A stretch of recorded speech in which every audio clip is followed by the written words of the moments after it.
السلام عليكم ورحمة الله وبركاته. كي دايرين؟ اش اخباركم؟ نتمنى تكونوا بخير وعلى خير، وانتم كتشوفوا فيديو جديد على قناتي وقناتكم شيوة سيدة الدار. كي كتشوفوا اليوم جبت لكم واحد طريقة زوينة ولذيذة واقتصادية وسهلة ودغيا كتوجد.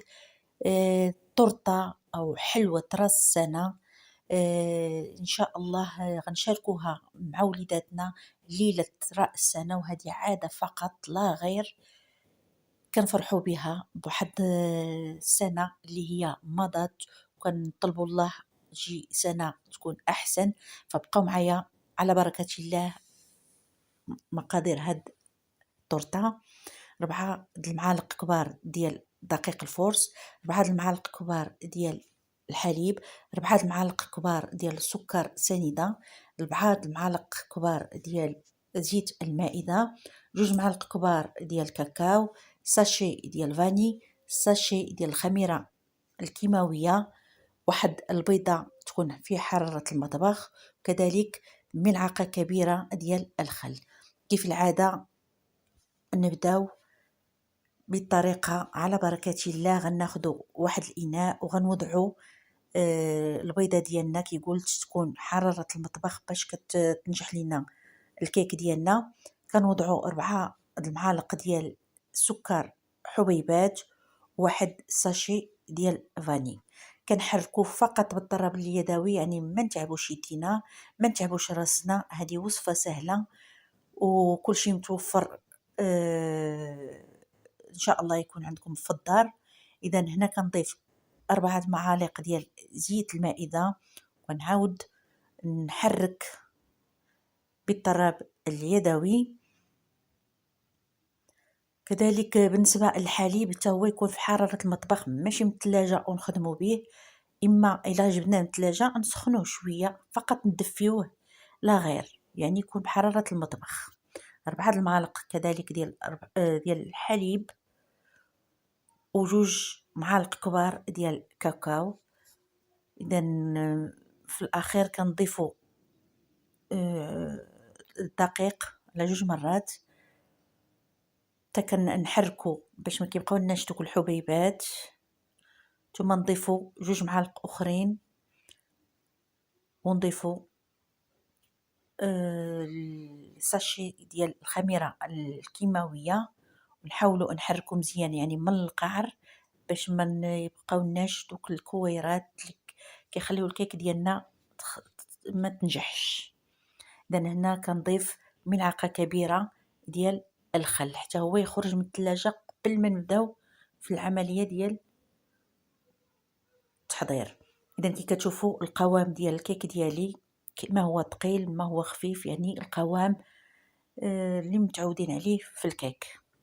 بالنسبه للطهي غادي نطبخوها فقط في مقلاة. كناخذوا واحد الورق ديال ورق غذائي، او كندهنوا كنكتفيو بالزبده الا كانت عندنا المقلاة ما كتلصقش. وفي هذا الاثناء كناخذوا المقلاة اللي كتكون غليظه ونديروها فوق البوطه ديال الرغايف كي كتشوفوا، وكنجهدوا عليه العافيه حتى كتسخن مزيان. عاد كنحطوا المقلاة ديال الكيك وكنقصوا في هذا الاثناء على العافيه، نقصوا عليها وكنغطيوها بهذا الغطاء اللي كنديروا له منديل. اذا من بعد واحد ثلث ساعه دغيا كطيب، نحيدوها هذا من النار ونخليوها حتى كتبرد مزيان. عاد كنديرو ونسقيوها. انا هنا اكتفيت بالسيرو اللي هو الماء والسكر وفاني، يعني سقيتها مزيان وخليتها على جنب باش نحضروا الان الكراميل ديالنا. دائما العافيه كتكون متوسطه كيف شفتوا. كان هنا وضعت كاس ونصف من سكر حبيبات، سكر سنيده غير كتبدا كتذوب شويه. كناخذوا ملعقه خشبيه ونحركو حتى كتذوب مزيان. عاد كنجهدوا او كنزيدوا على النار، يعني كتكون مجهده واني دائما ادنا في المقلاة حتى كيولي اللون ديالو أو كيولي سائل، ما نخليوش يولي اللون ديالو مغلوق باش ما كيبقاش فيه واحد النكهة ديال الحراق. هنا ضفت ملعقة كبيرة ديال الزبدة حيوانية، ودائما كنحركو حتى كتذوب الزبدة، وكنضيفو كاس بارد ديال الحليب.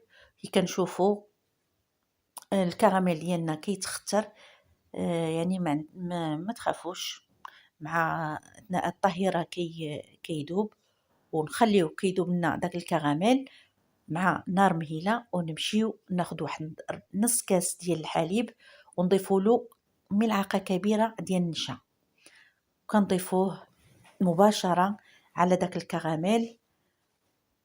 والعافيه او النار تكون مجهده، ويدنا دائما على في المقلاة.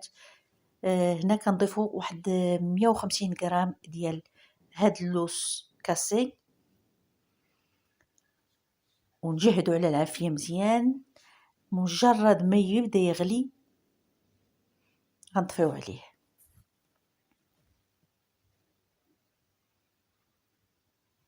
اذا الان الغليه الاولى كنطفيو عليه، ونمشيو للكراميل الشونتيي. هنا عندي واحد الكميه ديال لا كريم فريش، تقريبا واحد 3 المعالق كبار، وواحد 50 غرام ديال الشوكولا نديرهم بان ماغي، ونخليهم يبرد، ونمشيو نوجدو لا كريم فريش ديالنا او لا كريم ديالنا. هنا ضفت واحد الملعقه ديال الجبن او واحد المرصو ديال الكيري على الشونتي ديالنا. اذا من بعد ما كيطلع وتكون داك الشوكولا اللي ذوبنا حتى كيبرد، عاد كنضيفوه على لا كريم ديالنا.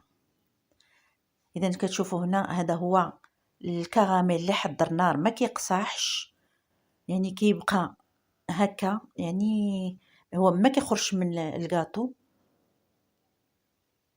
وما كيقصحش، يعني كيكون كيجي زوين ولذيذ وكيعلك لنا هاد الكاطو. هنا كناخذوا هاد المول نحاولوا نخليو الجوانب يعني يكون واسع على الكاطو ديالنا او على الطورطه ديالنا، ونحاولوا نبداو من الجانب اللي خاوي نعمروه، عاد كنعمروا الوسط ونقادوه بهاد السطاتوي، وندخلوه الكونجيلاتور لواحد المده ديال 3 سوايع او نخليوه يبات. اذا نمشيو نحضروا الكلاصاج. كنحتاجو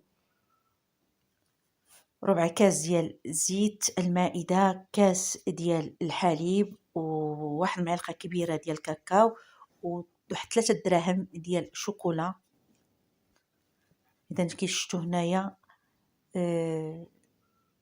خديت واحد الملعقه ديال النشا صغيره وخلطتها مع الحليب، وضفت ليه الزيت، ونحركهم مزيان، وغنديهم دائما للنار، ودائما النار تكون متوسطه، وحنا يدينا في التحراك حتى نشوفوه عقد.